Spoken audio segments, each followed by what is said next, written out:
देगा, आंखों से दिखाई नहीं देगा, फिर भजन कैसे कर लोगे? अरे किसी संत ने बड़ी सुंदर बात कही, जब बुढ़ापा आता है तो कैसा शरीर हो जाता? बोले आंख में तनेगा जाला, आंख में तनेगा जाला, नाक से बहेगा नाला, लाठी से पड़ेगा पाला, जरा जिंदगानी में पड़े पड़े बिस्तरों में करोगे मलमूत्र त्याग, और पड़े पड़े थूकते रहोगे पीकदानी में। भक्ति क्या करोगे? अरे भक्ति क्या करोगे? शक्ति ना रहेगी जब राम नाम बोलना तुम्हारी बंद वाणी में। इसलिए एक काम करो कि अंत के भोग से और क्षण में वियोग कर भक्ति कर ले तू भगवान की जवानी में। जवानी में कर लोगे तो हो जाएगी, अन्यथा बुढ़ापे में होने वाली नहीं, बुढ़ापे में होने वाली नहीं है। फिर तो वही लग जो जीवन भर किया वही अंतमति सागति। जीवन पर्यंत जो घर धंधों में लगा रहा तो अंत में भगवान कहाँ से मिलेंगे? इसलिए जन्म जन्म मुनि जतन कराही, पर अंत राम कह आवत नाही। अंत के लिए तो शुरू से साधन करना पड़ेगा, और शुरू से यदि नहीं किया तो बाद में पछताना पड़ेगा। भगवान तो सोचते हैं कि जीव भजन करे, लेकिन फिर भी नहीं मानता। जो जीव इतना निकृष्ट होता जाता है वो भगवान के इशारे को भी नहीं समझता। भगवान ने भेजा मनुष्य शरीर देकर के कि कम से कम जी 84 के चक्कर से मुक्त हो जाएगा। मनुष्य शरीर पाकर के भगवान का स्मरण करेगा और 84 के चक्करों में नहीं फंसेगा, लेकिन यहाँ आकर के वो घर धंधों के भोगों में लगा रहता है और भगवान को भूल जाता है। भगवान सूचना भी देते हैं, धीरे धीरे सूचना देते हैं। जब भजन नहीं करता भगवान सूचना देते, भैया जाओ अपने जो पार्षद है भगवान के जो दूत हैं उनसे कहते जाओ उस सज्जन को सूचना दो वो भजन करता है या नहीं। आए पार्षद, आकर के देखा दूतों ने तो वो भजन तो नहीं करता, प्रभु क्या करें? बोले उसके लिए थोड़ी सूचना दे दो कि भैया अब तो समय आने वाला है, भजन किया करो। बोले क्या सूचना दें? बोले ऐसा करो, जाओ उसके बाल सफेद कर दो, शायद समझ में आए कि नजदीक है समय। दूतों ने जाकर के बाल सफेद कर दिए। कुछ दिनों के बाद फिर भगवान ने भेजा, जाओ जाकर के देखो भजन करता है या नहीं। लौट के आए दूत, भगवान से कहते वो कहाँ भजन करता है। बोले तुमने बाल सफेद किए? बोले बाल सफेद किए, वो नाई के जाके खिजाब करा के काले करा लिए, लेकिन भजन नहीं करता। प्यार से बोलो जय श्री राम। भजन नहीं करता। बोले जाओ द्वारा से उसको सूचना दो, करता क्या है? बोले चक्कर क्या है, बस 24 घंटे नोट गिनने में लगा रहता है, बस पैसा चाहिए और कुछ नहीं है उसको। बोले जाओ एक काम करो। बोले क्या करें? बोले जाओ जाकर के उसकी आंखों की रोशनी कम कर दो। जब दिखाई कम देगा तो फिर नोट के नंबर नहीं दिखेंगे तो गिनना शायद बंद कर देगा। प्यार से बोलो जय श्री राम। दूतों ने आकर के ऐसा ही किया, आंखों की रोशनी समाप्त कर दी। कुछ दिनों के बाद भगवान ने कहा जाओ अब तो भजन करता होगा, देखो कितना भजन करता है। क्या करता है? दूतों ने लौट करके कहा प्रभु वो अब भी भजन नहीं करता, अब भी भजन नहीं करता। बोले और क्या करता है? बोले आपने कहा आंखों की रोशनी कम करने को, हमने कर दी, वो 2 आंखें बाजार से खरीद लाया और लगा ली।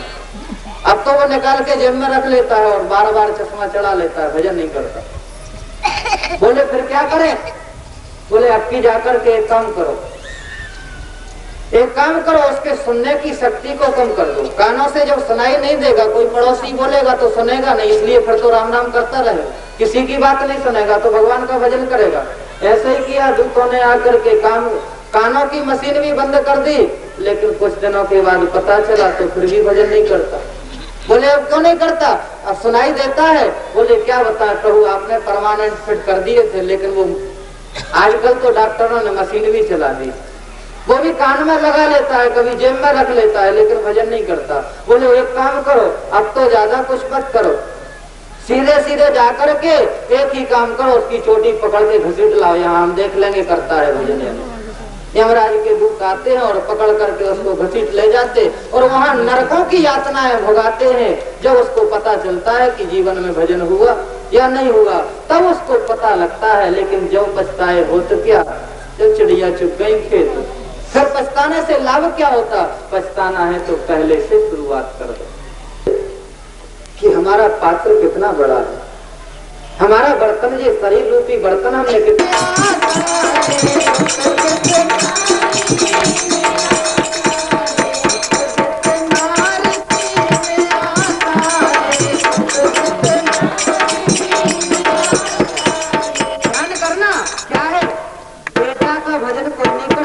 माला लेके कोई नहीं कहता मेरा बेटा मेरा बेटा। वित्त कोई भी नहीं कहता मेरा धन मेरा बेटा मेरी लक्ष्मी। माला लेके कोई भजन नहीं करता मेरी पत्नी। फिर भी 24 घंटे याद आते हैं बेटा बहू, 24 घंटे याद आती है लक्ष्मी। उनका भजन नहीं करते फिर भी याद आते, और माला लेकर बैठते हैं भगवान का नाम लेने को तो नींद आती है।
संतन के संग लाग रे तेरी अच्छी बनेगी, लेकिन राजा बनाना पड़ेगा। उत्तानपाद इस बात को स्वीकार कर चुके और कहा ठीक है मैं ऐसा ही करूंगा, तुम्हारे पुत्र को ही राजगद्दी दूंगा। पक्का हो गया। सुरुचि ने गले में जयमाला डाल दी और सुरुचि को लेकर के महलों में आ गए। लेकिन जैसे ही महलों में आए लेकर के आते ही सुरुचि ने सबसे पहले राजा से कहा, राजन एक बात सुनो महाराज, यदि सुनीति यहाँ महलों में रहेगी तो धीरे धीरे उसके बालक से भी आपको प्रेम हो जाएगा, और फिर प्रेम हो जाएगा तो प्रेम टूटता नहीं। इसलिए मेरा कहना यही है कि सुरुचि को महलों से अलग रख दो और सुनीति के साथ वो अपना बेटा भी ले जाए। सुरुचि के कहना मान लिया राजा उत्तानपाद ने, और सुरुचि के साथ तो महलों में रहने लगे और सुनीति को नीचे रख दिया। अब आपसे क्या कहें, सुनीति नीचे रहने लगी, ध्रुव को लेकर के दास-दासियां सुनीति की सेवा करते और सुरुचि केवल राजा की सेवा करने वाली रानी बन गई। अब महारानी का पद सुरुचि तो राजा 24 घंटे उत्तम से प्यार करते, उसी को दुलार करते, उसी से लाड़ लड़ाते। ध्रुव बेचारा धीरे धीरे घर में बड़ा हो रहा, लेकिन वो ये भी नहीं जानता कि मेरे पिता कौन है। सुरुचि ने ऐसा कर दिया कि कभी पिता से मिलने ही नहीं देता। एक दिन ध्रुव ने अपनी माँ सुनीति से कहा, माँ मेरे पिताजी कहाँ हैं? मैंने कई बार आपसे पूछा कि मुझे पिता से मिला दो, लेकिन आप बात को टाल देते हैं। आज मैं पिता से मिलना चाहता हूँ, मेरी हार्दिक इच्छा है। मेरे संग के सखा जितने हैं छोटे छोटे बालक सब अपने अपने पिता की गोदी में खेलते हैं, लेकिन मैंने कभी पिता की गोदी नहीं दी। आप बताओ मेरे पिता कौन है, मैं जाकर के गोदी में बैठना चाहता हूँ। सुनीति को दया आ गई। सुनीति ने कहा बेटे जाओ, ऊपर महलों में गद्दी के ऊपर जो बैठे होंगे वही तेरे पिता है। प्यार से बोलो जय श्री कृष्ण, वही तेरे पिता है। ध्रुव ने कहा माँ मैं जाऊं? बोले जाओ बेटा, पिता से मिलाओ। अब सुनीति क्या जाने कि आगे क्या होने वाला है। अब तो ध्रुव बेचारा दौड़ता दौड़ता चला, एक एक जीना चढ़ता चढ़ता, और जैसे ही पहुंचा देखा तो महाराज गद्दी के ऊपर बड़े आराम से बैठे। गद्दी के ऊपर बैठे महाराज और गोदी में उत्तम को लिए हुए, उत्तम को लाड़ लड़ा रहे, बड़ा प्यार कर रहे, दुलार कर रहे। इतने में ध्रुव पहुंचा, पिताजी पिताजी पिताजी। और जैसे ही उत्तानपाद ने ध्रुव को देखा तो आत्मा ही होती है, एकदम बेटा ध्रुव बेटा ध्रुव बेटा ध्रुव, उत्तम को गोदी से नीचे छोड़ दिया और दौड़ के ध्रुव को उठा के हृदय से लगा लिया, दौड़ के ध्रुव को हृदय से लगा लिया और उसको दुलार करने लगे, प्यार करने लगे। बेटा तुम आ गया, तूने अच्छा किया, रोज आया करे। अब तो जैसे ध्रुव को प्यार करने लगे, उत्तम को नीचे बिठाया तो उत्तम ने रोना शुरू कर दिया। अब बड़ी जोर जोर से उत्तम रोने लगा तो सुरुचि अंदर थी, उसके कानों में आवाज पड़ी बेटे के रोने की। एकदम सब काम छोड़ करके भागी, बेटा को क्या हुआ क्या हुआ। आकर के देखा तो ध्रुव तो राजा की गोदी में खेल रहा और उत्तम रो रहा बैठा बैठा। बड़ा क्रोध आया और दौड़ करके महाराज को फटकार लगाई। महाराज मैंने तो पहले ही कहा था कि आप ध्रुव से ज्यादा प्रेम करते हैं, मेरा बेटा रो रहा है। आप उसको गोदी में लिए, ध्रुव को उठा करके गोदी से नीचे पटक दिया और ध्रुव से कहने लगे सुरुचि अरे बेटा ध्रुव एक बात सुन ले, अगर महाराज की गोदी में बैठना चाहता है तो जा करके भगवान से प्रार्थना कर, भगवान की तपस्या कर और बाद में भगवान प्रसन्न हो तो यही वरदान मांगना कि अब की बार जन्म मिले तो केवल सुरुचि के गर्भ से मिले। जब तू मेरे गर्भ से जन्म लेगा तो इस राजा की गोदी में बैठने का अधिकारी हो सकता है। ध्रुव की आंखों में आंसू आ गए, ध्रुव बेचारा रोने लगा। अब राजा भी कुछ नहीं कर सकते, क्यों वचनबद्ध हैं, वचन दे चुके हैं। अब क्या करें। ध्रुव बेचारा रोने लगा। उत्तम को उठा के सुरुचि ने गोदी में ले लिया, ध्रुव को बहुत डांट फटकार लगाई और एक दासी को बुला करके ध्रुव को नीचे भेज दिया। ध्रुव बेचारा रोता रोता नीचे महलों में आया और जैसे ही ध्रुव नीचे महलों में आया, आपसे क्या कहें, बड़ी जोर जोर से रो रहा, रोते रोते आंखें भी लाल पड़ गई। जैसे ही देखा सुनीति ने दौड़ के हृदय से लगा लिया, बेटा क्या हुआ बेटा क्या हुआ। लेकिन ध्रुव को कोई जवाब नहीं देता। दासी ने कहा आपको क्या बताएं क्या हुआ। अरे इसकी विमाता ने, जो दूसरी माँ है, उसने पिता की गोदी से इसको नीचे पटक दिया और कहती है जा बेटा तपस्या कर और भगवान की प्राप्ति करके ये वरदान मांगना कि मुझे सुरुचि के गर्भ से पैदा। सुनीति ने कहा बेटा ध्रुव क्या तेरी माँ ने ऐसा ही कहा। ध्रुव ने रोते रोते कहा हाँ माँ, मेरी माँ मुझसे ऐसा ही कह रही। सुनीति ने उठा के हृदय से लगा लिया, बेटा माँ ने सच ही तो कहा है, कौन सी गलत बात कही। अरे बेटा सच्ची माँ तो वही है जो भगवान के पास भेज दे, जो भगवान की शरण में भेज दे, वही सच्ची माँ है बेटा। माँ ने जो कहा वो सच है। यदि तू पिता की गोद में बैठना चाहता है तो माँ की आज्ञा का पालन कर। ध्रुव ने कहा माँ क्या जी सत्य है, ऐसा हो सकता है। माँ ने कहा हाँ बेटा, यदि पक्का तुझ में विश्वास है तो ऐसा ही होगा, ऐसा ही करना पड़ेगा। ध्रुव ने कहा ठीक है माँ, जब तेरी ही आज्ञा मिल गई तो मैं निश्चित जाकर के तपस्या करूंगा। ध्रुव जी की अवस्था है 5 वर्ष की, छोटा सा बालक माँ के चरणों में गिर गया। माँ मैं आज ही बन के लिए जा रहा हूँ और जब लौटूंगा जब भगवान की प्राप्ति हो जाए। अब विचार करो, 5 वर्ष का बालक तो सही तरह से बोलना भी नहीं जानता, किसी से बात करना भी नहीं जानता, लेकिन मन में विश्वास हो गया। फिर जाकी जासों लगन लगी है, किस विध छूटेगी यारो। कपट छल छिद्र न भाव। भगवान को निर्मल प्रिय है, छल कपट जरा भी प्रिय नहीं है बेटा। इसलिए साफ शुद्ध होकर के जाओ।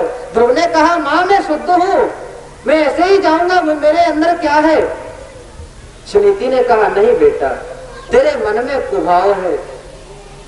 माँ किसके लिए? तेरी विमाता के लिए। तेरे मन में भाव है कि मेरी विमाता ने धक्का देकर के नीचे भगा दिया। सबसे पहले यदि जाना चाहता है तो अपनी विमाता से आशीर्वाद लेकर के आ, सुरुचि से आशीर्वाद लेकर के आ और उनसे यही कहना कि मैं तपस्या करने के लिए जा रहा हूं, आप मुझे आशीर्वाद दो। धन्य है सुनीति, जिसके बेटे को सुरुचि ने धक्का देकर के बाहर कर दिया। आज वो सुनीति अपने बेटे को शिक्षा देती है कि माँ को प्रणाम करके आओ। ऐसी दुनिया की कौन सी माँ हो सकती? ध्रुव से जैसे ही कहा, ध्रुव ने कहा ठीक है माँ मैं अभी जाता हूँ। और ध्रुव दौड़ा दौड़ा ऊपर गया और ऊपर जाकर के देखा, आवाज लगाई माँ माँ मैं आ गया हूँ। और दौड़ी दौड़ी सुरुचि आई। अरे ध्रुव क्या बात है? दौड़ करके चरणों में गिर गया। माँ मुझे आशीर्वाद दो, मैं आज तुम्हारे कहने से जंगल के लिए जा रहा हूँ, भगवान की तपस्या करूंगा, भगवान की प्राप्ति करूंगा, आप मुझे आशीर्वाद दें। जैसे ही चरणों में गिरा ध्रुव, माँ को दया आ गई। माँ ने तुरंत उठा के हृदय से लगा लिया, जाओ बेटा तुम्हारा कल्याण, बेटा तुम्हारा कल्याण हो। एक बात बताएं, बड़ी सरल बात बताएं, चंदन और बंधन, चंदन और बंधन दो चीजें व्यक्ति को नम्र बनाती हैं। दो चीजों से नम्रता प्रदान होती है। यदि कोई कितना भी क्रोध में आ रहा हो ना, कोई कितने भी क्रोध में आ रहा हो और सामने वाला क्रोधी जरूर हो, लेकिन थोड़ा झुक करके उसको नमन कर दो, झुक करके थोड़ा बंधन कर दो, थोड़ा राम राम श्याम श्याम उससे कर लो, तो आधी गुस्सा तो उसकी तुरंत ठंडी हो जाएगी, निश्चित बात है। और यदि चंदन मत्थे पर होगा तो आप कैसा भी गलत कार्य नहीं कर सकते। आपको खुद अपने आप में शर्म आने लगेगी, दूसरा कोई आपको कहेगा नहीं। इसलिए संत कहते हैं चंदन और बंधन दो चीजें व्यक्ति को नम्रता प्रदान करते हैं। मस्तक पर चंदन हो और नम्रता साथ में लिए हो, वो व्यक्ति कहीं भी फैल नहीं हो सकता। पक्की बात मान लेना। एक बार की बात है, आपको क्या बताएं, एक समय लंका में विभीषण रहता था। जब हनुमान जी विभीषण के पास पहुंचे तो विभीषण से हनुमान जी ने उनकी रंगनी पूछी। विभीषण, मैंने आज तक अभी तक आया हूं, जहां भी देखा है चारों तरफ राक्षसों की नगरी भरी पड़ी है, राक्षसी राक्षस यहाँ है, लेकिन तू इन राक्षसों के बीच में अपना गुजारा कैसे करता है? तू इस राक्षसों की नगरी में कैसे रहता है? विभीषण ने बड़ा सुंदर बात कही। क्या कहा विभीषण ने? हनुमान जी सुनो, मैं बताऊं तुम्हें कैसे रहता हूँ। बोले सोना हूँ पवन सुत रहने हमारी, और जिमी दसनन महु जीव विचारी। बोले कैसे रहता हूँ जानते हो? बोले जैसे 32 दांतों के बीच में जीव रहती है वैसे ही रहता हूँ। प्यार से बोलो जय श्री राम। हनुमान जी ने कहा क्या कहा? बोले हाँ, जैसे 32 दांतों के बीच में जीव रहती है वैसे ही मैं रहता हूँ। हनुमान जी ने कहा बहुत अच्छा। अरे विभीषण, तुम जैसी रहनी तो किसी भाग्यशाली को मिलेगी, तुम जैसी रहनी किसी भाग्यशाली को मिलेगी, बहुत अच्छा है। विभीषण ने कहा हनुमान एक बात बताओ, तुम दुखी व्यक्ति को सांत्वना देने आए हो या दुख बढ़ाने आए हो?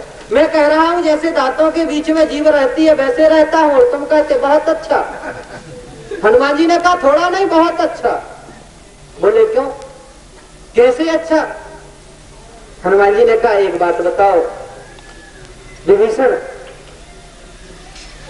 दांत और जीव दोनों कहाँ रहते हैं? दांतों की उपमा दी ना।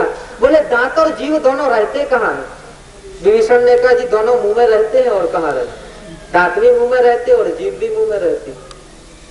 तो बोले दोनों जो मुंह में रहते हैं, तो एक बात बताओ, ध्यान देना, प्यार से बोलो जय श्री राम। एक बात बताओ, मुंह से दांत गिरते हैं या जीभ गिरती है? मुंह से दांत गिरते हैं या जीभ गिरती है? विभीषण ने कहा जी गिरते तो दांत ही है, जीभ तो किसी की नहीं गिरती। गिरते तो दांत ही है, जीभ किसी की नहीं गिरती। तो बोले बस पक्का हो गया ना, दांत गिरते हैं? बोले हाँ दांत ही गिरते हैं, जीभ नहीं गिरती। तो बस बोले कुछ दिनों में हमारे प्रभु राम आ जाएंगे और जितने जो खिले खिले दुष्ट दांत खड़े हैं यहाँ सबको एक एक करके गिरा देंगे और तू जीव रूपी चिरंजीवी बन जाएगा। अरे तुझे से रहनी तो भाग्यशाली को मिलेगी। विभीषण को शांति मिली। विभीषण से हनुमान जी ने कहा सुनो एक बात बताएं। बोले क्या? बोले जीव तुमने अपने आप को कहा तो जीव कब तक साथ देती है, विचार करना। बोले जब जन्म होता है बालक का तब भी जीव साथ में आती है और जब व्यक्ति जाने लगता है तब भी जीव मुंह में ही रहती, साथ ही में वहां तक तो जाती होगी चिता तक। और बोले दांत, बोले दांत तो जी साथ में भी नहीं आए थे और साथ में भी नहीं जाएंगे। प्यार से बोलो जय श्री राम। बाद में और जो नरम होकर के रहते हैं वो सदैव अमर बने रहते हैं। प्यार से बोलो जय श्री राम। जीव नरम है इसलिए नहीं टूटती, दांत अकड़ है, अकड़ के रहते हैं। एक बार दांत जीव को दबाने लगे, दांत जीव को दबाने लगे। अंदर चुपचाप बैठी रहना, यहाँ वहां मत होना ना, 32 बैठे काट के रख देंगे। और सुनते सुनते बेचारी जीव परेशान, कब तक सुने। बार बार दांत कहे यहाँ वहां मत होना और जरा भी जीव होती तो देर नहीं लगती काटने में। एक दिन जीव को भी गुस्सा आ गई। जीव ने कहा जी चुप रहो। बोले क्यों? बोले तुम बार बार कह देते हो कि यहाँ वहां मत होना ना, काट के रख देंगे, जानते हो हम कौन है? बोले कौन हो बताओ। बोले हम ही चाहते हैं जब तक तुम मुंह में सलामत हो और यदि हम चाह ले तो एक भी नहीं रहोगे। बोले सो कैसे? विश्वास ना हो तो करके देखो प्रैक्टिकल, लेकिन कथा के बाद पहले नहीं। प्यार से बोलो जय श्री राम। जाके रोड पे किसी को अनायास गालियां देना शुरू कर दो। गालियां कौन देगी? जीव। गालियां कौन देगी? जीव। बेकार की किसी को गालियां देना शुरू कर दो, कोई बोआ के थपाट मारेगा मुंह में 32 बाहर कर देगा। प्यार से बोलो जय श्री राम। जीव ने कहा जब तक मैं चाहती हूँ तब तक तुम मुंह में अच्छे लगते हो, लेकिन जिस दिन मैं सोच लूंगी कि अच्छे नहीं लगते उसी दिन गायब हो, मुंह में एक भी नहीं रहोगे। तो वास्तविक बात है जब तक सज्जन चाहते हैं तब तक ही दुर्जनों की चलती रहती है, लेकिन जब सज्जन चाह ले कि नहीं ये अच्छे नहीं, तब गोविंदा नमो नमः, देर नहीं लगती। तो विभीषण से हनुमान जी ने कहा जो तुमने रहनी बना बताई है वो बड़ी अच्छी है। अरे तुम जैसी रहनी तो किसी भाग्यशाली को मिलती है, लेकिन विचार करो वही विभीषण आज किसी से कहो भैया थोड़ा भगवान का नाम लिया करो, थोड़ी भक्ति किया करो, थोड़ा राम राम जपा करो, लोग कहते जी वक्त ही नहीं मिलता, समय नहीं मिलता, वक्त नहीं मिलता। इसका मतलब क्या हुआ? मेरी समझ में तो ये आता कम वक्तों की संख्या ज्यादा हो गई। प्यार से बोलो जय श्री राम। अरे वक्त नहीं है जब तो हम कम वक्त हो गए फिर तो। लेकिन विभीषण देखो लंका नगरी में दुष्टों के बीच में रहते हुए राम राम जपना तो ठीक है, राम राम जपना तो ठीक है। घर में क्या देखा? हनुमान जी ने जाकर के कि राम आयुध अंकित ग्रह और शोभा बरनी न जाए और नव तुलसी का वृंद कहा देख हरस कबीराए।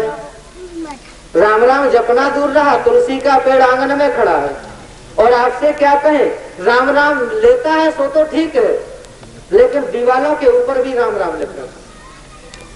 अब विचार करो कि कैसे रावण ने उसको छोड़ दिया होगा। अरे रावण की नगरी में तो कोई राम का नाम नहीं ले सकता, राम पक्का शत्रु है रावण का, फिर भी विभीषण नाम लेते हैं और दीवालों के ऊपर भी राम राम लिख रखा। भक्ति वही है। कैसे? भजन करने के भी तरीका होते हैं। हम कह देते कि हमें समय नहीं मिलता, लेकिन दोस्तों के बीच में भी समय निकालना ये संतों के लक्षण है। विभीषण राम का नाम लेते, दीवालों के ऊपर राम नाम लिखे। एक दिन की बात है, एक मंत्री दौड़ा दौड़ा गया रावण के पास, रावण से कहने लगा स्वामी मैं एक बात कहूँ। बोले क्या बात है? बोले मुझे लगता है आप पक्षपात करते हैं, आप पक्षपात करते हैं। रावण ने कहा सो कैसे? मैं क्यों पक्षपात करूंगा? बोले घर में कुछ और बाहर कुछ और। लंका वासियों को तो मना करते हैं आपकी राम का नाम नहीं लिया करो, राम का नाम मत लिया करो, राम हमारा शत्रु है, लेकिन कभी अपने भाई को भी रोका, कभी उसको भी रोका। बोले क्यों? वो राम का नाम लेता। बोले नाम लेना तो दूर रहा, चारों तरफ दीवारों पे भी राम राम लिख रखा। अब तो रावण को बड़ा क्रोध आया। रावण ने सोचा बात तो सही है, जब घर को नहीं सुधारेंगे तो पड़ोसी को क्या सुधार पाएंगे, इसलिए पहले घर को सुधारना चाहिए। अब क्या कहें, रावण को क्रोध आया और क्रोध में रावण नंगी तलवार लेकर के दौड़ा। आज मैं विभीषण को देखता हूं कैसे राम का नाम लेता है, और नंगी तलवार लेकर के पहुंचा तो उस समय भी विभीषण राम नाम में मस्त थे। लेकिन जैसे ही पहुंचा रावण, विभीषण को जोर से आवाज लगाई, अरे विभीषण। तो विभीषण तो अपने राम के ध्यान में थे, एकदम निकल के आए, देखा तो रावण सामने। तुरंत देखा विभीषण ने बड़े क्रोध में है, तलवार हाथ में है। विभीषण ने झुक करके प्रणाम कर लिया, भैया प्रणाम। क्या बात थी, मुझे बुला लिया होता, आपने क्यों कष्ट किया यहाँ तक आने का। और जैसे विभीषण ने प्रणाम किया तो रावण की आधी गुस्सा तो वही ठंडी हो गई। प्यार से बोलो जय श्री राम। मैंने क्या कहा, चंदन और बंधन, चंदन और बंधन दो चीजें व्यक्ति को नम्र बनाती हैं। विभीषण ने जैसे ही बंधन किया तो कुछ तो ठंडा पड़ गया रावण। विभीषण ने कहा जी आप क्यों आए, मुझे बुला लिया होता, क्या काम था ऐसा। रावण ने कहा जी बुलाने का काम नहीं था, आने का काम था तो आ गया। एक बात बता विभीषण, मैंने तुम्हारी शिकायत सुनी है, तुम राम का नाम लेते हो, मेरे शत्रु का नाम लेते हो, तुम कैसे हो, मेरे भाई हो, कौन हो। अब तो विभीषण को पसीना आ गया, किसने शिकायत कर दी, अब कैसे बचो। अब रावण वैसे दुष्ट तो है ही, मैं आपको बताता हूँ, आपने नहीं सुनी, थोड़ा बैठो मेरे पास। रावण का हाथ पकड़ के विभीषण ने बिठा लिया। भैया अब बताओ आप क्या कह रहे, राम का नाम मैं लेता हूँ। भैया बिल्कुल भी नहीं। और एक बात बताऊं भैया, जिस राम की आप बात कर रहे हैं ना, उस राम के जंगल में घूम रहा जो राम, वो राम अकेला नहीं, राम के साथ में उसका भाई लक्ष्मण है, उनकी पत्नी सीता है, जिसको तुम हरण करके लाए हो। और तुमसे क्या बताऊं, जो राम का छोटा भाई है ना लक्ष्मण, मैंने तो सुना है कि वो 24 घंटे अपने भैया भाभी का नाम लेता है। 24 घंटे वो सीताराम सीताराम करता है। लक्ष्मण के भैया भाभी कौन है, सीताराम। बोले 24 घंटे वो अपने भैया भाभी का नाम लेता है, सीताराम सीताराम करता है। तो एक दिन मैंने भी सोची कि अगर लक्ष्मण भी अपने भैया भाभी का नाम लेता तो भैया भाभी के नाम लेने से कुछ होता होगा। तो मैंने सोचा कि क्या मेरे भैया भाभी नहीं है, मैं भी उनका नाम लिया करूं। तो रावण ने कहा फिर क्या हुआ। बोले आप हमारे भैया हैं और भाभी मंदोदरी। मैं एक दिन माला लेकर के बैठा, मंत्र जपने लगा, रावण मंदोदरी रावण मंदोदरी रावण मंदोदरी। तो बहुत देर हो गई एक माला करते करते। रावण ने कहा तो भैया फिर तूने क्या किया। बोले क्या बताऊं भैया, अब लक्ष्मण के भैया भाभी का नाम तो छोटा सा था, 4 अक्षर का सीताराम है, लेकिन हमारे भैया भाभी का तो डबल हो गया, 7 अक्षर का मंदोदरी और रावण। अब मैंने माला लेके देखी, काफी देर लगी, तो भैया मैंने तुम्हारे नाम के अक्षरों को छोटा कर दिया। प्यार से बोले जैसे। रावण ने कहा सो कैसे। बोले क्या बताऊं, मैं जपता था रावण मंदोदरी, उसको छोड़ दिया और केवल रावण के नाम का रा अक्षर ले लिया और मंदोदरी के नाम का माँ अक्षर ले लिया। जो दीवार पे लिखा है राम का नाम नहीं भैया, आपका और भाभी का नाम लिखा है। प्यार से बोले जैसे। जे मेरे भैया और भाभी का नाम है, जो राम सीता का नाम है, फिर उसका तो कल्याण पक्का है। अब तो वहां से उतर करके नीचे आए, अपने माँ के चरणों में प्रणाम किया, सुनीति के चरणों में प्रणाम किया। सुनीति ने आशीर्वाद दिया, जाओ बेटा जाओ जंगल में, मैं तुम्हें मना नहीं करता। आज तो खुदा आज ध्रुव चल दिया है, छोटा सा बालक 5 वर्ष का है, जंगल में नंगे पैर, एक झिन्नी सी धोती लपेट रखी है, शरीर पर भी कोई वस्त्र नहीं है। तो राजा का पुत्र, लेकिन आज भिखारी बन के जा रहा है। क्यों?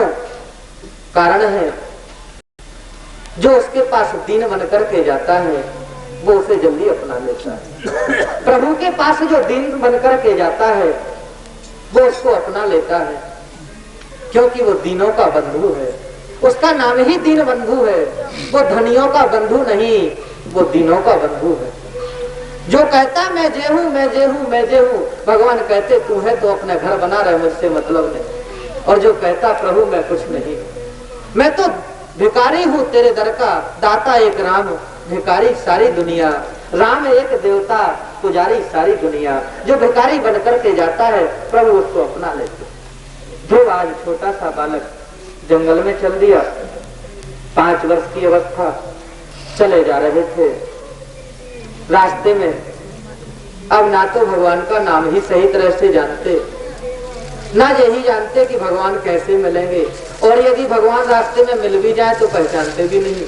अब करें क्या, करें तो करें क्या। उसी समय की बात, भगवान की प्रेरणा से रास्ते में ही नारद जी महाराज आ गए। एक संत की कृपा हो गई, और संत जब कृपा कर दे तो भगवंत से मुलाकात करा देते हैं। जैसे ही नारद जी महाराज आए, रास्ते में ध्रुव को देखा, आवाज लगाई, अरे बेटा ध्रुव, बेटा ध्रुव, तुम कहाँ जा रहे हो? क्या रास्ता भूल गए? घर जाने का रास्ता भूल गए? ध्रुव ने देखा कोई संत है, झुककर के चरणों में प्रणाम किया, झुक के चरणों में प्रणाम किया। बाबा, मैं घर का रास्ता थोड़ा ही भूला हूँ, मैं तो जंगल के लिए जा रहा हूँ। बाबा, मैं जंगल के लिए जा रहा हूँ, आप आशीर्वाद दे। ध्रुव, तुम किस लिए जा रहे हैं जंगल में, क्या करोगे? बाबा, मैं भगवान की प्राप्ति करने के लिए जा रहा हूँ, जंगल में जाके तपस्या करूंगा, भगवान प्रसन्न हो जाएंगे तो मुझे वरदान देंगे, वरदान लेकर के मैं वापस आ जाऊंगा। नारद जी ने कहा, लगता है तेरी माँ के वचन तुझे चुभ गए, इसलिए तो नहीं जा रहा। ध्रुव ने कहा, नहीं बाबा, मैं अपने मन से ही जा रहा हूँ, मैं अपनी माँ की आज्ञा से जा रहा हूँ, मुझे जंगल में तपस्या करने दो और तपस्या से भगवान को प्रसन्न करने दो। नारद जी ने कहा, तो एक बात बताओ बेटा, भगवान कहाँ रहते हैं? तुमने देखा है घर? बोले, नहीं बाबा, सो तो घर तो नहीं देखा, मैंने तो सुना है हर जगह रहते हैं, जंगल में बैठ जाऊंगा, कहीं भी मिल जाएंगे। नारद जी ने कहा, तो एक बात बता, भगवान का मंत्र कौन सा जाप करेगा? बोले, वो भी नहीं आता बाबा। तो बोले, एक बात बता, भगवान आ जाएंगे तो भगवान कैसे है, तू पहचानता है? बोले, बाबा, सो भी बात पक्की नहीं, मैं पहचानता नहीं, देखा नहीं कभी। तो नारद जी ने कहा, जब कुछ भी नहीं जानता तो घर वापस चला जाए, अभी कुछ नहीं बिगड़ा, घर जाके माँ की गोद में चैन से खेल, अभी खेलने कूदने के दिन है और तू छोटी सी अवस्था में जंगल को जा रहा। ध्रुव ने कहा, नहीं बाबा, ये बात नहीं बनती। हाँ, एक उपाय हो सकता है, यदि बाबा आप भगवान का पता ठिकाना जानते हो तो मुझे बता दो, मैं चला जाऊंगा, ढूंढ लूंगा। नारद जी ने कहा, अरे मेरे कई तमुरा टूट गए नारायण नारायण करते करते, फिर भी भगवान की कृपा मुझ पर नहीं हुई, और तुम कहते मैं मुझे नारायण का पता बता दो। एक बात बता बेटा, जंगल में तू जा रहा है, वहां तुझे भोजन कौन कराएगा? वहां तुझे पानी कौन पिलाएगा? छोटे से बालक ध्रुव ने कहा, बाबा आपसे क्या कहूं, जिसने मुझे ये प्रेरणा दी है कि तुम जंगल को चले जाओ, जिसने ये प्रेरणा दी है वही मुझे लाकर के पानी पिलाएगा, वही मुझे लाकर के भोजन कराएगा, किस बात की चिंता? अरे जब दांत न थे तब दूध दिए, किस चीज की चिंता करते हो? जब दांत न थे तब दूध दिए, अब दांत भय का अन्न न दे है, जान को दे तो अजान को दे, तो जहान को दे तो सो तो ही को दे है, जीव रहे जल में थल में, उनकी सुधि ले तो सो तेरी भी ले है। अरे काहे को सोच करे मन मूर्ख, सोच करे कछु हाथ ना है, वो सबकी सुध लेने वाला है। कल बताया था कि अपने अपने घरन की वो सब काहू को पीर, पर तुम्हें पीर सब घरन की, सो धन्य धन्य रघुवीर। उसको सबके घर की चिंता, वो सबके घर की चिंता रखने वाला है। नारद जी ने कहा, तो बेटा ये तो ठीक है, लेकिन एक बात बता, जब रात को नींद आएगी तो क्या बिछाएगा? बिस्तर लेके चल रहा है, कुछ साथ में बिस्तर है उड़ने के लिए, कुछ रजाई दुलाई लेके चल रहा है, क्या करेगा? ध्रुव ने कहा, बाबा एक बात बताऊं, जब निकल ही पड़ा हूं तो पृथ्वी का बिछाना और आकाश का उड़ाना, और मुझे कुछ चीज की जरूरत नहीं। नारद जी ने कहा, अगर जंगल में बड़े बड़े जानवर रहते हैं, उनसे तुम्हारी रक्षा कौन करेगा? ध्रुव को बड़ा क्रोध आया। ध्रुव ने कहा, बाबा एक बात बताओ, जिसने तुम्हें इतनी बोलने की शक्ति दी है वही मेरी रक्षा करने वाला है, वही आकर के मेरी रक्षा करेगा। जिसने तोते के पंख को हरा कर दिया, जिसने मोर के पंखों में रंग बिरंगा रंग भर दिया, वो आकर के मेरी रक्षा भी कर सकता है, मुझे किसी बात की चिंता नहीं। नारद जी समझ गए, नारद जी समझ गए कि इसका विश्वास पक्का है, और बिन विश्वास भक्ति नहीं, ते ही बिन द्रवहि न राम, राम बिना नहीं सपने हो, जीव न लह विश्राम। बिना विश्वास की भक्ति नहीं होती। नारद जी समझ गए पक्का विश्वास है इसके लिए। नारद जी ने कहा तो जाओ बेटा तुम्हारा कल्याण हो। नारद जी ने कंठी ली और ध्रुव के गले में बांध दी, अपना चेला बना लिया। और नारद जी जैसे जिसको गुरु मिल जाए ना, फिर उसका कल्याण तो पकड़ के बैठ गए। कहते हैं ध्रुव ने 1 महीने तक पेड़ों के पत्ते खाए और जल पी करके 24 घंटे ओम नमो भगवते वासुदेवाय, ओम नमो भगवते वासुदेवाय द्वारकाक्षर मंत्र का जप चलता रहा। 1 महीने के बाद पत्ते भी छोड़ दिए, पेड़ों के पत्ते खाना छोड़ दिए। अब तो क्या करते हैं, जल पी लेते हैं कभी कभी और बस ओम नमो भगवते वासुदेवाय इस मंत्र का अखंड जाप चल रहा। छोटा सा बालक है लेकिन पक्का विश्वास हो गया। 2-3 महीने के बाद तो कहते हैं ध्रुव ने पानी पीना भी छोड़ दिया। अब क्या तेज निकलने लगा, आज से क्या कहे। ध्रुव के तेज से तीनों लोकों में अग्नि सी प्रज्वलित होने लगी। अब तो बस नेत्र बंद है, शरीर सूख के पिंजड़ हो गया है। ऊपर की ओर हाथ किए हैं और नीचे की ओर दृष्टि किए। ध्रुव जी महाराज 24 घंटे पैर के ऊपर खड़े होकर के ओम नमो भगवते वासुदेवाय इस सुंदर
ऐसा ही संबंध यदि हम ठाकुर के साथ में जोड़ लें तो ये जीवन निर्मल बन सकता है।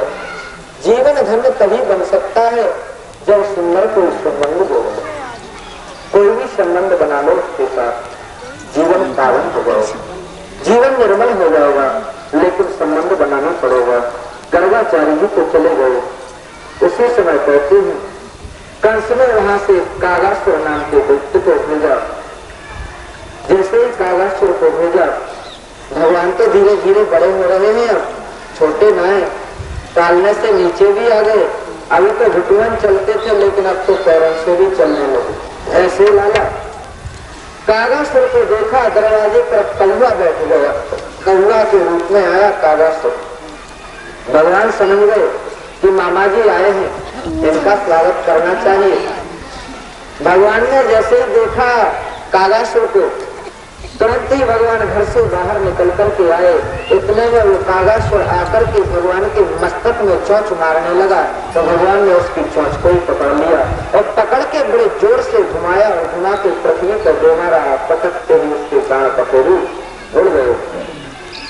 भगवान ने कागासुर का कल्याण कर दिया। लेकिन अब एक बात बताए, नंद बाबा ने कहा ये सब ब्रजवासी सुनो। बोले क्या? बोले जब से हमारे जहाँ लाला भयो है ना, तभी से जा गोकुल में बहुत उत्पात होते, इसलिए हमने तो निश्चय कर लिया है कि गोकुल छोड़ देंगे। बोले फिर कहाँ जाएंगे? बोले वनम वृंदावनम नाम, चलो सब चलते हैं वृंदावन की तरफ, वृंदावन में निवास करेंगे। और नंद बाबा तो ब्रज के राजा थे। बोले ठीक है महाराज, आप कहते हैं तो ऐसा ही होगा। और नंद बाबा सब ब्रजवासियों को और कन्हैया को लेकर के गोकुल छोड़ दी और गोकुल छोड़ करके सीधे वृंदावन में पहुंच गए। अब तो गोकुल वाला लाला न रहे तो वृंदावन में आ गए। अब वृंदावन के कन्हैया हो गए और वृंदावन में लाला धीरे धीरे बड़े होते जा रहे। एक दिन आपकी बात है, लाला ने मैया से कहा, मैया ने सुन। बोले कहा बोले मैं अब बड़ा हो गया हूँ। मैया ने कहा मौका भी देखे कि तू कुछ बड़ा हो गए। बोले तुझे पता ना लगे मैं बड़ा हो गया। मैया ने कहा तो करूँ का। बोले भैया एक बात सुन, मैं आज से गाय चराने जाऊंगा। प्यार से बोलो दोस्तों। मैया ने कहा लाला तेरे यहाँ क्या ग्वारियों की कमी है जो तू जाएगा? सारे ग्वारिया तो है, कोई भी चरा लाएगा। बोले नहीं भैया मेरे साथ कोई सखा जाते हैं, उनके साथ जाना पड़ेगा। जिद पे अड़ गए और मैंने बताया था बाल आठ बुरी होती है, अड़ गए जिद पे। मैया ने कहा नहीं मानता लाला तो एक काम कर। बोले क्या? बोले गाय चराने नहीं तू बछड़े चराने जाएगा। बछड़े छोटे छोटे होते हैं, पास में गाँव में घुमा लाएगा, भागाएगा। बोले ठीक है मैया यदि तुम कहती तो मैं बछड़े चराने जाऊंगा। अब तो सखाओं की मंडली बन गई, श्री रामा, मधुमंगल, मनसुखा, 8 सखा है कन्हैया को। सब सखाओं के महामंडलेश्वर है कन्हैया। और चल दिए बछड़ों को चराने के लिए। प्यार से बोलो जय श्री कृष्ण। बछड़ों को चराने चल दिए यमुना के किनारे वृंदावन में। उसी समय कंस को पता चला कि सब गोकुलवासी वृंदावन में पहुंच गए। कंस ने एक और दैत्य भेजा जिसका नाम था वत्सासुर। बछड़े का रूप बना करके आया और बछड़े का रूप बना करके आया। कन्हैया बछड़ों को चरा रहे ग्वाल वालों के साथ में, उन्हीं बछड़ों में जाकर के वो मिल गया। कन्हैया दूर से पहचान गए कि ये भी कोई मामा जी आए हैं। चलो कोई बात नहीं मामा जी आपका भी स्वागत हो। चराते रहे, कुछ नहीं कहा। वो बछड़ा धीरे धीरे धीरे धीरे कन्हैया के पास आ गया और पहचान गया कि बस यही हो, मैं तो यही हूँ। मुखिया का पता लग जाता कि घर में मुखिया कौन है।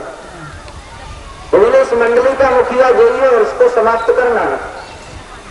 बत्सासुर जैसे ही पास में आया भगवान समझ गए कि जो मारने के लिए आया।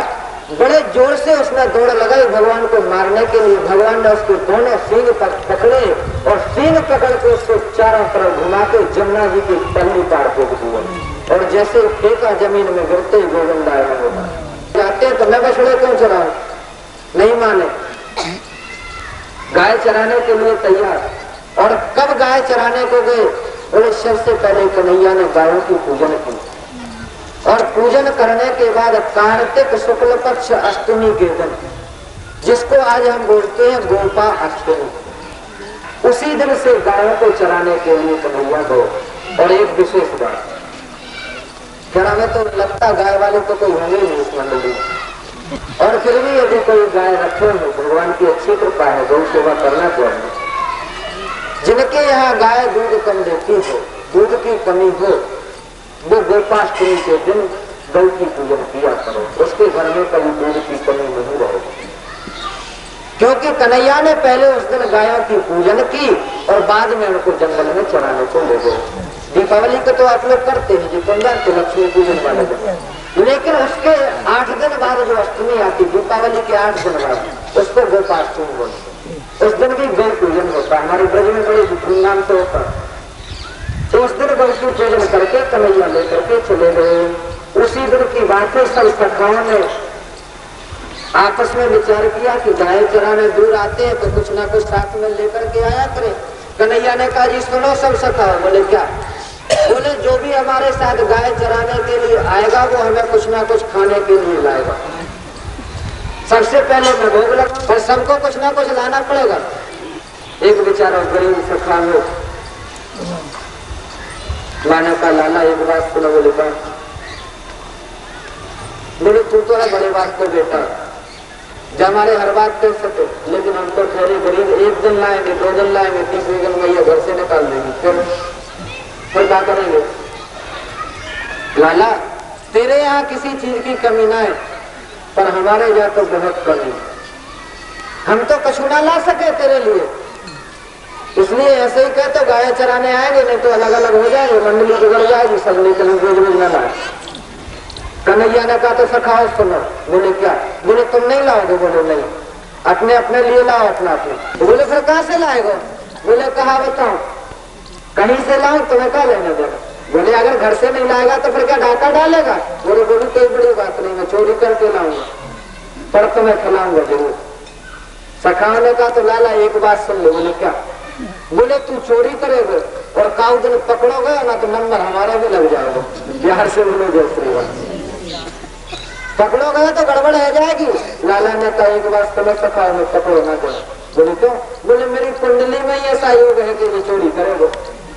जब बाबा आए नामकरण कर दो तो नहीं कहेगा कि बड़ा होकर चोरी करेगा, तो मैं पकड़ो कैसे जाऊंगा? बोले अगर पकड़े गए तो छोड़ कर कभी पकड़े ना जावे। बोले वो भी गुरु जी हमें एक मंत्र जगह है अच्छो। प्यार से बोलो जैसे और वह मंत्र को बोलते हुए जाएंगे तो पकड़े ना जाएंगे।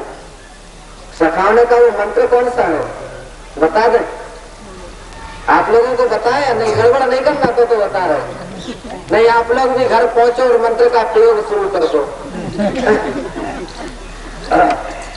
केवल कन्हैया का मंत्र है। सिखाने का बताने वाला कौन सा मंत्र है? बोले कथल्लम कथल्लम। ऐसे मंत्र को पढ़ते हुए जाएंगे तो पकड़े नहीं जाएंगे। लेकिन लालाई का मंत्र है, पक्की मान लेना नहीं। आप लोग प्रयोग करो फिर गड़बड़ हो जाएगी। बोले इस मंत्र को पढ़ते हुए जाएंगे तो पकड़े नहीं जाएंगे। बोले अगर पकड़े गए, बोले मंत्र का पहले प्रैक्टिकल करके देखते। बोले वो कैसे? बोले पहली चोरी घर में, और यदि घर में नहीं पकड़े गए तो फिर बाहर नंबर देखेंगे है, क्योंकि चोरी यारी सब घर से ही सीखी जाती है। आज से ही शुरू करता हूँ। आज बढ़िया मुहूर्त है। सबसे पहली चोरी घर में, और अब कन्हैया माखन चोर बन रहे हैं। माखन चोर बनने वाले हैं प्रभु।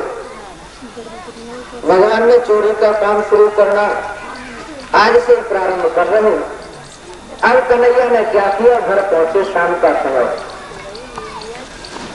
और कन्हैया ने विचार किया कि आज का मुहूर्त यदि निकल गया ना तो ठीक नहीं रहेगा, इसलिए आज का मुहूर्त पक्का बनाना है चोरी करके। कन्हैया तैयार है। रात्रि का समय हुआ। नंद यशोदा रोहिणी सब भोजन पानी कर कराके प्यारू करके और सोने की तैयारी रखते सब्जी के दिन थे। अब लाला सोचता है कि मैया सो जाए तो मेरा काम बन जाए, और मैया सोचती है कि लाला सो जाए तो मैं भी चैन से सो जाऊं। पर लाला को कहा नींद आना थी। मैंने पहले ही कहा कि लाला पेट पे आ जाए ना तो मैया को नींद आती, और ऐसे ही हुआ कि लाला तो जागते रहे पर मैया को नींद आ गई। लाला ने देखो मैया सो गई। बड़े जोर जोर से खर्राटे लेने लगे मैया को। इतने जोर से खर्राटे लेने लगे, लाला ने सुन लिया। लाला कहने लगे मैया तो सो गई, अब काम करना चाहिए, अपना काम बने, आज सिद्ध करना मुहूर्त। तुरंत ही कन्हैया ने क्या किया? अब एकदम उठते हैं तो मैया जाग जाएगी, हवा लगेगी तो पेट से धीरे धीरे पैरों की तरफ करके चारपाई पे मैया सो गई, और धीरे धीरे सड़क के और धीरे से पैरों की तरफ से चारपाई से नीचे। प्यार से बोलो दोस्तों, मैया को पता ही ना। मैया सोच रहे लाला सो रहे और कन्हैया नीचे। कन्हैया निकल के आए। सबसे पहले आके देखा तो एक चिमनी जल गई। दियो जल रहा, दियो तो जानो। अब जैसे ही दियो जल रहा हो आपसे कहा तो कन्हैया ने सोची जो गड़बड़ करेगा, सबसे पहले भाई को गोविंदा भाई को कल्याण किया। और कन्हैया के हाथों में मैया ने अच्छे कड़े पहना रखे थे, बड़े अच्छे कंगन थे, उनसे ही प्रकाश होता था। कन्हैया ने सोचा मुझे जो चिमनी की का जरूरत, मेरे पास तो लैंप हाथ में लेके चल दिए।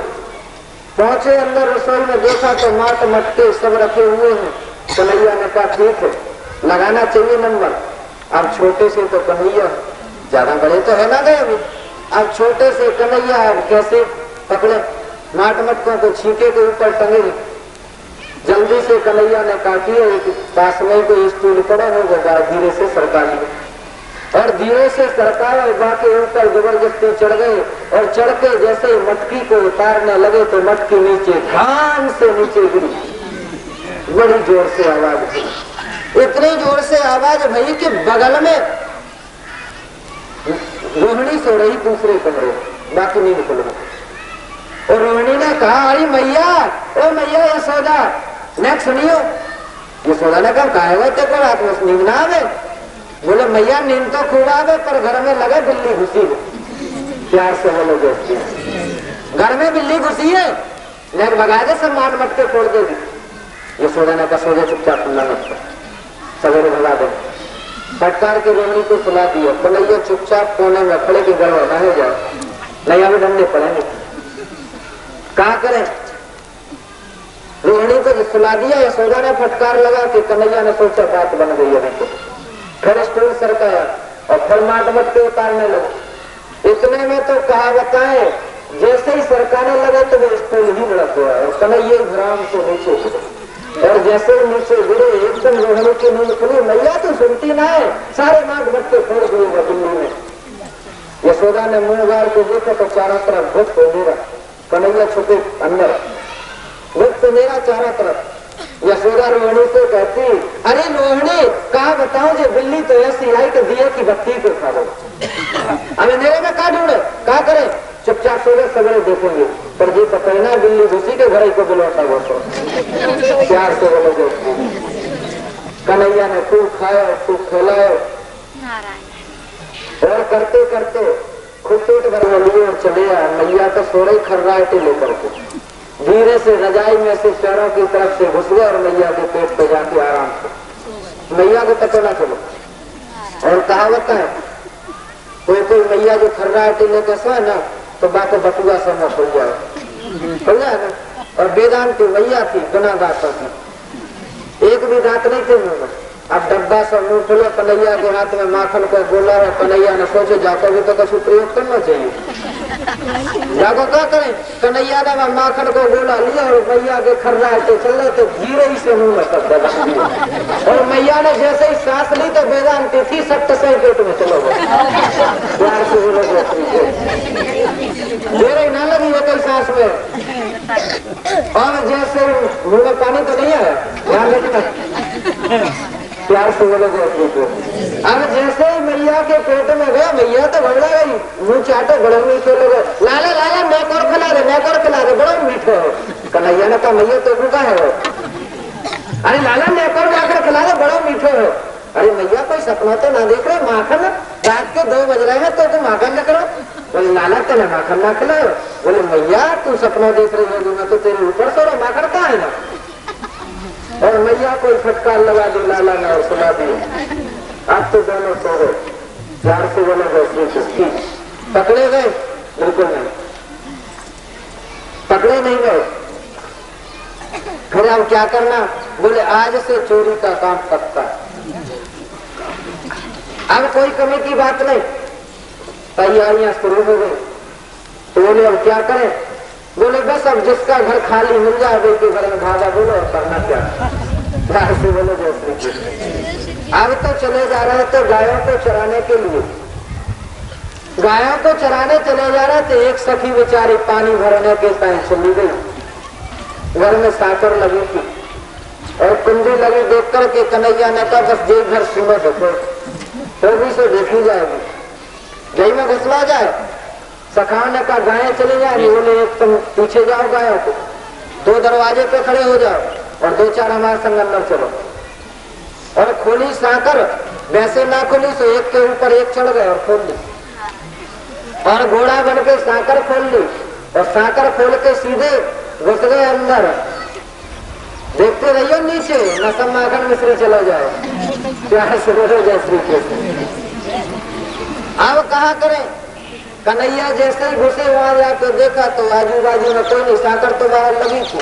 अब क्या करे? छीके के ऊपर टंगे, एक के ऊपर एक चढ़ गए घोड़ा बन के और बस छीके तक हाथ पहुंचे गए। कछु खाया, कछु फैलायो, कछु बंदरों को खिलायो, सब कुछ किए। इतने में तो वो सखी आ गई। दरवाजे पे 2 चौकीदार तो खड़े थे। आवाज लगाई लाला लाला सखी आ गई, सखी आ गई। अब भागे वहां से सब। सखा तो सब बड़े थे लेकिन लाला तो छोटे से थे। अब छोटे से पैर छोटे से हाथ, दौड़ लगाई तब तक सखी दरवाजे पे आ गई। अब जैसे सखी दरवाजे पे आई, देखा तो एक एक करके लाइन लगी निकलने वाला थी। बोले जी मंडली कहाँ से, क्या हो रहा? बोले हम तो पहले जाने का जन्म को लाला चोर निकलो। और घड़ों को तो एक तरफ पटको और दौड़ के लाले को पकड़ दिया। बोले लाला मैं तो पहले ही जानू कि तू चोर निकलोगे, चल आज तो मैया के पास ले चल के। लाला ने कहा सखी मैया के पास ले जाएगी तो मैया मारेगी ना, और जब मारेगी तो तुमको का आनंद आएगा। सखी ने कहा जब तो तू सुधरेगा जब कटेगा, बिना कटे तो सुधरे ना है। लाला ने कहा सखी आज मैया के पास मत ले जा, कुछ और ही कर ले जो करना, आज के बाद मांग। बोले एक बात बता, पहले तो तू यहाँ आयो क्यों? कन्हैया ने कहा सखी सच सच बात बताऊं तो झूठी? प्यार से बोले बोले सच्ची सच्ची बता देना। तो बोले वास्तव में मैं घर भूल गया। तो बोले कैसे भूल गए? बोले तेरे घर को दरवाजो और मेरी मैया के घर को दरवाजो दोनों एक ही जैसे हैं। तो मैंने जही सोची कि मेरे घर आ गए तो मैं जब गुस्सा हो। सखी ने कहा तो एक बात तो बता लाला, घर में तो भूल से घुसा है, लेकिन फिर जब मटकी में तो कर रहे हो। प्यार से बोलो देखो। लाला ने सखी को हाथ पकड़ो, बोले न बैठ जाओ। तो फिर हमने दिमाग से समझाया, लाला को बैठा लिया। लाला ने बोले सखी तो तुम बताओ जब मटकी में क्या कर रहे हो? बोले हाँ बता। तुम यदि सोच रही हो कि मैंने तेरे दही दूध खाओ तो खाओ नहीं, हमारे बाप को कमी ना खावे की, खूब दियो भगवान ने तो खूब खाओ।